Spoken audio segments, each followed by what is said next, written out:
Hello and welcome to Actual English, everyone. I am Jennifer Clyde. It's time for lesson 368, and let's move on, continue talking about families, part 3. Today, let's focus on double income families. Now, what do we mean by double income families? We're talking about families, okay, that have income from both members of the family. We're talking about husband and wife. So if the husband works and the wife works and they both have an income, well, they would be described as a double income family. Or one person may have two incomes. In that case, you could also call that family a double income family, okay? So let's talk about that today. Let's begin with actual talk.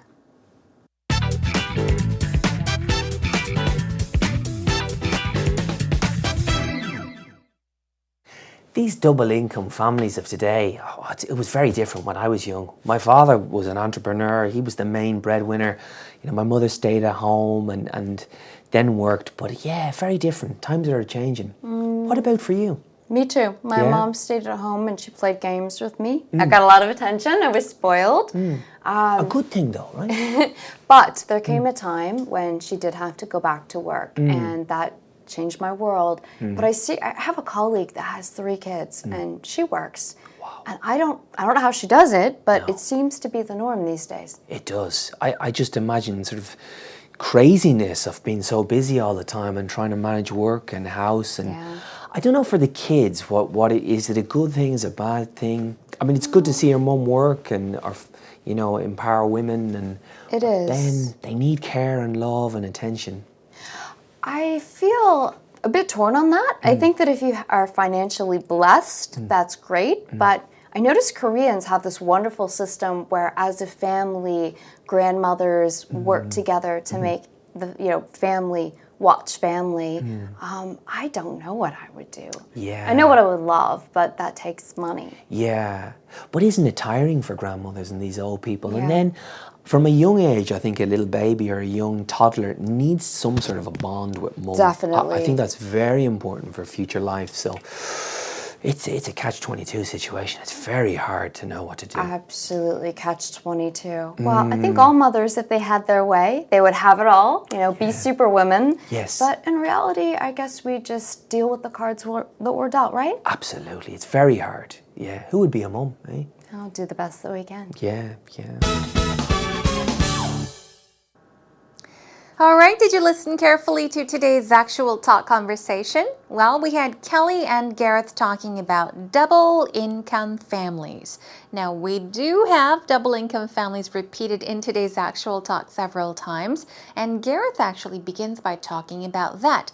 How these days we see many more double income families compared to years and years ago when we were perhaps a lot younger. So, here we go. Gareth begins by saying these double income families of today. Okay, let's first of all take a look at double income family. Okay, double means basically times 2. We're talking about double the amount of something. So we're basically talking about a household that has 2 incomes from either party. It can be the mom and the dad. Or as I even mentioned, even if one person, say for example the mom or the dad, has 2 incomes, that family could be described as a double income family. But what's the point? The double income families of today, it was very different when I was young. He's talking about the difference, how it used to be very different when Gareth was young. He talks about his father, or rather his family. My father was an entrepreneur. Entrepreneur. This is a tricky word to pronounce. An entrepreneur is a person who sets up businesses, who manages, or even establishes businesses, okay? So his father was an entrepreneur. He was the main breadwinner. Okay, this may be a new word to many of you as well. Breadwinner. Bread, yes, we're talking about bread that we often buy at bakeries, right? Bang, that's true. Winner, the person who wins something, gains something, brings home the bread, which means what? The breadwinner is basically the person who earns money to support the family. So the person that makes money, for example. Let's say, for example, your mom works and your dad stays at home. Okay, your mother would be the breadwinner. If your mother stays at home and your father works and he earns money to support the family, then your father would be the breadwinner. He earns money to buy bread to feed his family. That's where it comes from, breadwinner, the person who earns money to support the family. So he was the main breadwinner, And my mother stayed at home. So his mother did what? Well, she stayed at home while his father was the breadwinner. He was earning money to support the family. And he asks, what about for you? Okay, he asks Kelly how it was with her family. She says, me too. My mom stayed at home. So she stayed at home and she played games with me. All right. I got a lot of attention. So a lot of her mother's attention was on who? Of course, on Kelly, on her little girl. And Kelly says, I was spoiled. Here we go. That's a vocab word for today as well. Now, we often say that children are spoiled. That girl is spoiled. He's spoiled. Or don't spoil your children, right? Okay. Now, if you spoil your child, it means that you're giving him or her everything she wants. You're buying him everything he wants. You're letting her do everything she wants to do. Okay, you're spoiling your child. And this is actually, in the end, very bad for your child. People say so. Yeah, just doing everything for your child just because he or she wants something or wants to do something is spoiling your child. But she was spoiled because, I guess, all of her mother's attention was on Kelly and she got everything she wanted.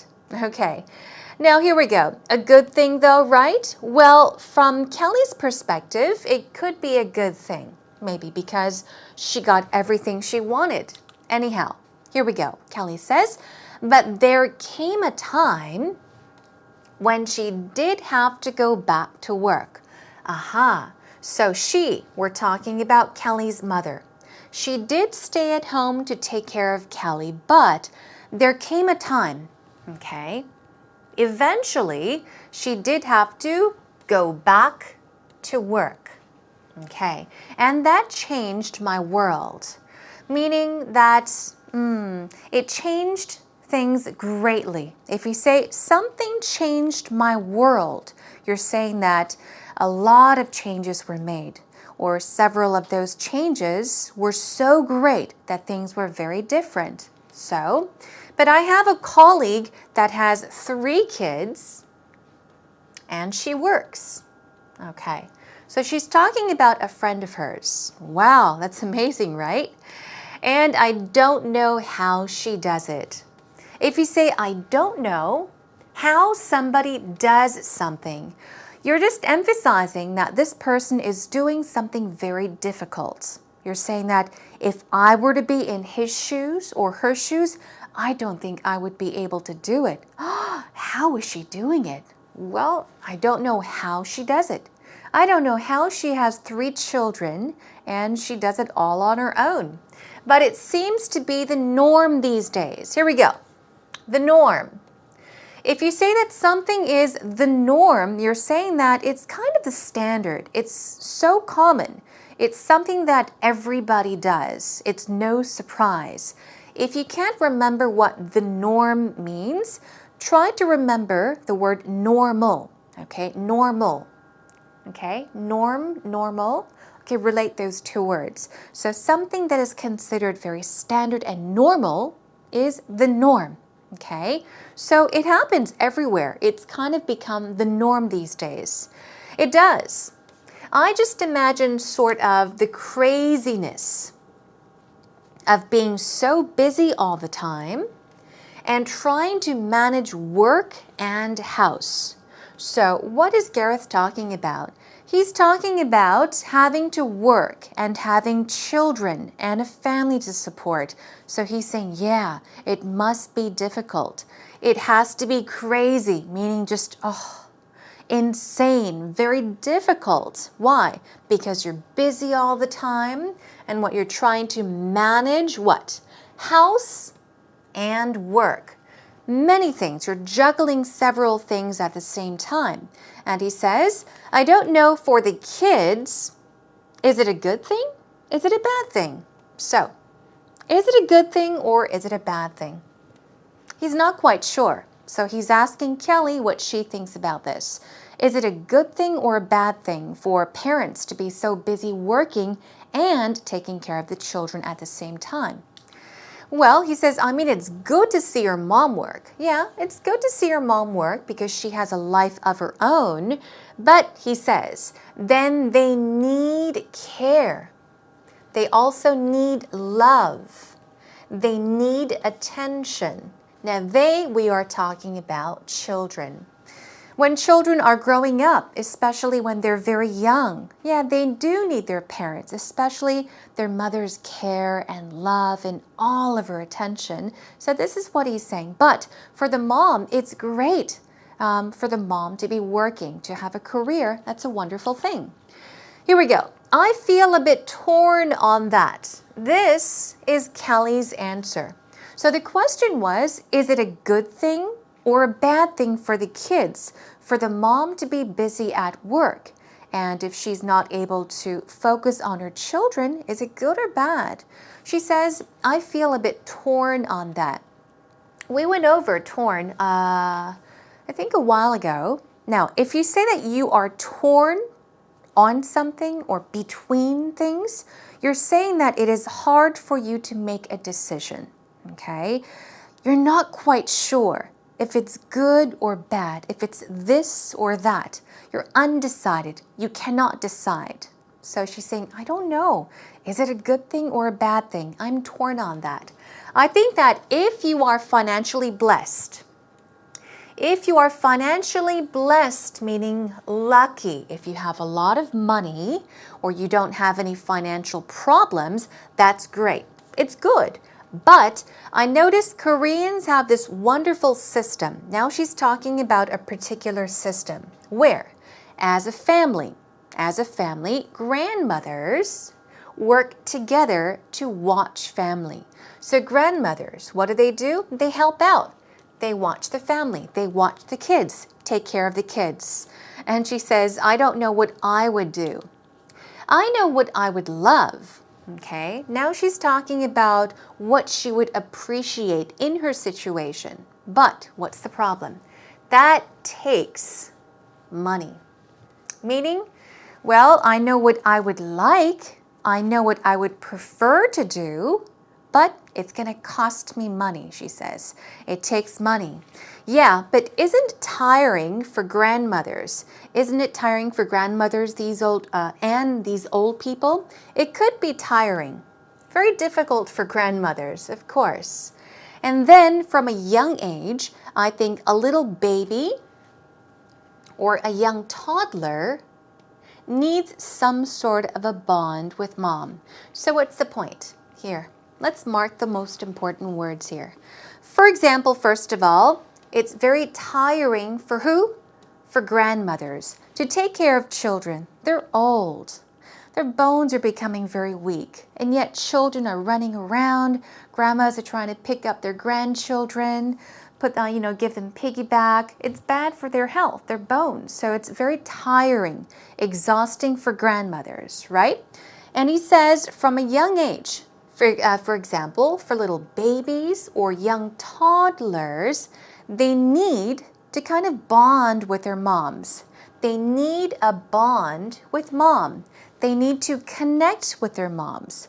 They need to build a relationship, a close relationship with their moms, which is true. Toddler, Toddler. We're talking about little babies, okay? Toddlers are usually ages 1 to about 2.5. So babies that are just beginning to crawl and just beginning to walk, they're called toddlers, okay? So he's focusing on little babies and toddlers, how they need to bond, get close with their mothers. I think that's very important for future life. So it's a catch-22 situation. Catch-22 is often spelled with a capital C as well, okay? So you will see catch-22 written with a capital C, a big C, also a small c. But what is a catch-22? All right. A catch-22 is a very difficult situation, okay, where one thing needs to be done in order to do the second thing, okay? But it's not very easy. For example, people say, okay, I'll support you if you are successful. But then again, you have to be successful for people to support you. Okay, is it tricky? Anyhow, a catch-22 situation is where many things have to be done, okay? It's a difficult situation. We'll practice more later on with actual expressions, okay? Anyhow, you say it's a difficult situation. It's a catch-22 situation. It's very hard to know what to do, okay? All right, and then let's move on. Kelly says, absolutely catch-22. Well, I think all mothers, okay, if they had their way, meaning if they could do the things they wanted to do, okay, if they had the opportunity or the ability to choose what they wanted to do, they would have it all, okay, they would have it all. They'd be lucky, be superwoman. But in reality, I guess we just deal with the cards that we're dealt with. Deal with the cards that were dealt with or dealt. What does this mean? This basically means that you have to deal with the situation you are in, the situation you are given, the given situation. And that about brings us to an end to today's conversation. Garrett seems to agree it's very hard. Now, who would be a mom? Okay. Now, well, do the best that we can as a woman, as a mother, and I guess, yeah, we have no other choice but to do the best that we can. Okay, let's take a listen to the conversation one more time. These double income families of today, it was very different when I was young. My father was an entrepreneur. He was the main breadwinner. You know, my mother stayed at home and then worked. But yeah, very different. Times are changing. What about for you? Me too. My mom stayed at home and she played games with me. I got a lot of attention. I was spoiled. A good thing though, right? But there came a time when she did have to go back to work and that changed my world. But I have a colleague that has 3 kids and she works. Wow. And I don't know how she does it, but it seems to be the norm these days. It does. I just imagine sort of craziness of being so busy all the time and trying to manage work and house and I don't know for the kids what it is. Is it a good thing? Is it a bad thing? I mean, it's good to see your mum work and or you know empower women and it is. Then they need care and love and attention. I feel a bit torn on that. I think that if you are financially blessed, that's great. But I notice Koreans have this wonderful system where, as a family, grandmothers work together to make the family watch family. I don't know what I would do. Yeah, I know what I would love, but that takes money. Yeah, but isn't it tiring for grandmothers and these old people? Yeah. And then, from a young age, I think a little baby or a young toddler needs some sort of a bond with mum. Definitely. I think that's very important for future life. So. It's a catch-22 situation. It's very hard to know what to do. Absolutely, catch-22. Well, I think all mothers, if they had their way, they would have it all, be superwomen. Yes. But in reality, I guess we just deal with the cards that were dealt, right? Absolutely. It's very hard. Yeah. Who would be a mum, eh? I'll do the best that we can. Yeah. Let's quickly take you through the vocab words and the idioms, the phrases we learned today in today's actual talk conversation. It's time for actual expressions. Okay, here we go. Entrepreneur. I told you this is a tricky word to pronounce, so here we go. Now, notice the stress goes on the last syllable, on the 4th syllable, and it is entrepreneur. Entrepreneur. One more time, stress goes right there. Entrepreneur. Okay, we're talking about a person that manages or even sets up businesses. So an executive, manager, founder would be a good synonym. What about breadwinner? Here we go. This is easy, right? Breadwinner, the person who brings home the bread. The person who earns money to support the family. We're talking about a job holder or even wage earner, okay? But breadwinner, yes. Do remember this word. Spoiled. Children can be spoiled. Pets can be spoiled. Okay, it's not good to do that, but anyhow, if you spoil your child, you are letting them do whatever they want to do, giving them everything they want. So self-indulgent. Spoon-fed is another informal synonym for spoiled. Moving on, torn. If you say that you are torn between things or torn on something, you're saying that you are undecided. You cannot make a decision, okay? So split, wavering, uncertain, even unsure. This is because you have not made a decision. Torn. Toddler. Toddler is a child, an infant, youngster, as I told you. Ages 1 to about 2.5, okay? We call them toddlers. What about bond? It's a verb, okay? To bond with someone means to build a close relationship with, a connection with someone. So relation, association, connection would be bond in the noun form. And to connect would be to bond in the verb form, okay?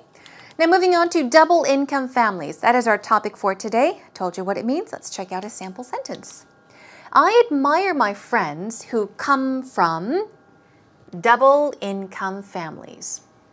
Now this is if you admire your friends' families, your friends' parents that both work, you could say, I admire my friends who come from double income families. Or even your friends may work, right?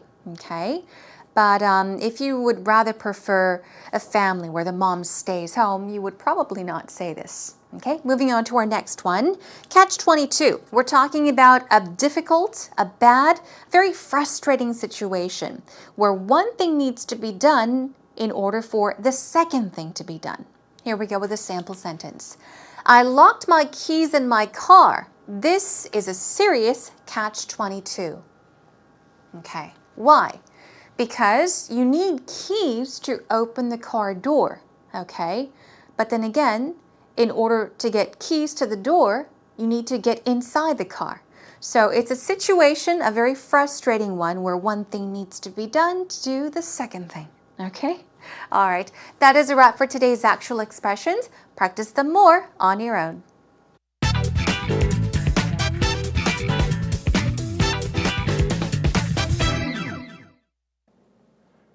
There are, of course, some advantages with having a double income family. The biggest one, of course, will be that there is more disposable income to spend on your kids. But there are downsides too. Obviously, there's less time you can spend with your children, and you'll have to pay for childcare, which can be prohibitively expensive these days. Interestingly, there was some research done in the States, and they said that in families where both parents were working, actually the relationship was often better between the two spouses, which is rather surprising.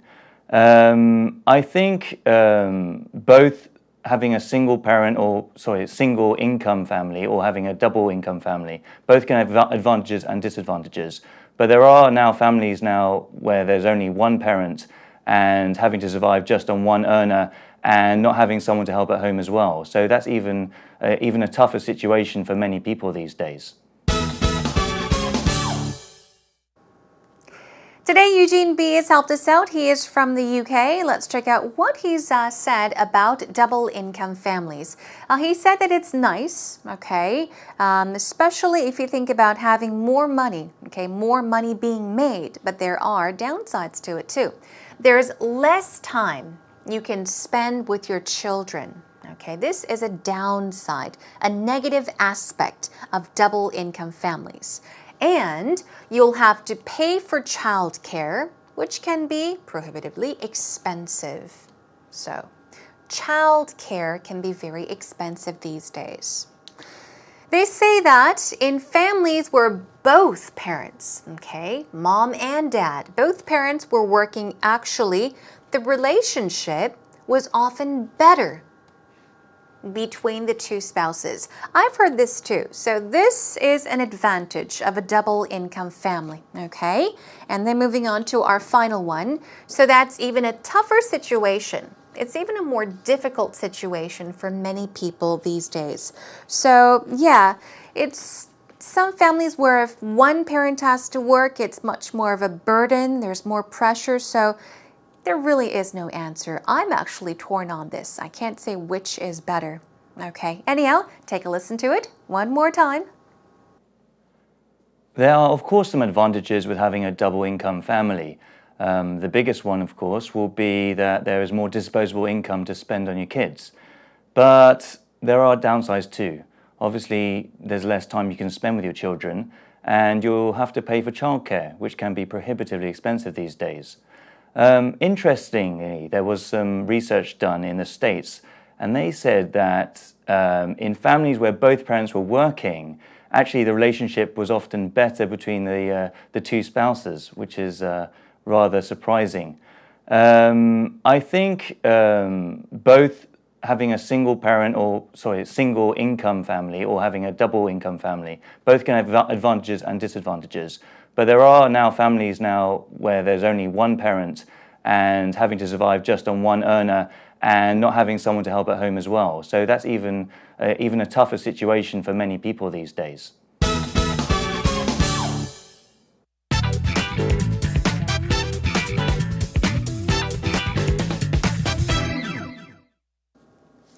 It is true, even though there is less of a stigma on single parents or single parent households, it is true that it's got to be much more difficult for that single parent to raise a child or children on his or her own, because he or she has got to do everything on their own with no other help from anyone or from anywhere else. So good point made. Thanks to Eugene once again. I hope that you learned a lot today and enjoyed today's lesson. Let's move on to a different category, a different topic for our next lesson. We'll talk about superstitions. It'll be a lot more casual, a lot more interesting and fun to watch. So please do join me for that. In the meantime, come to our homepage, everyone. Come on over to www.ebse.co.kr. Look for Actual English with Jennifer, and you can post up your thoughts and comments on our message board. Okay, that is a wrap for today's lesson. I'll have to say goodbye. Until I catch you again next time, take good care. Bye, everyone.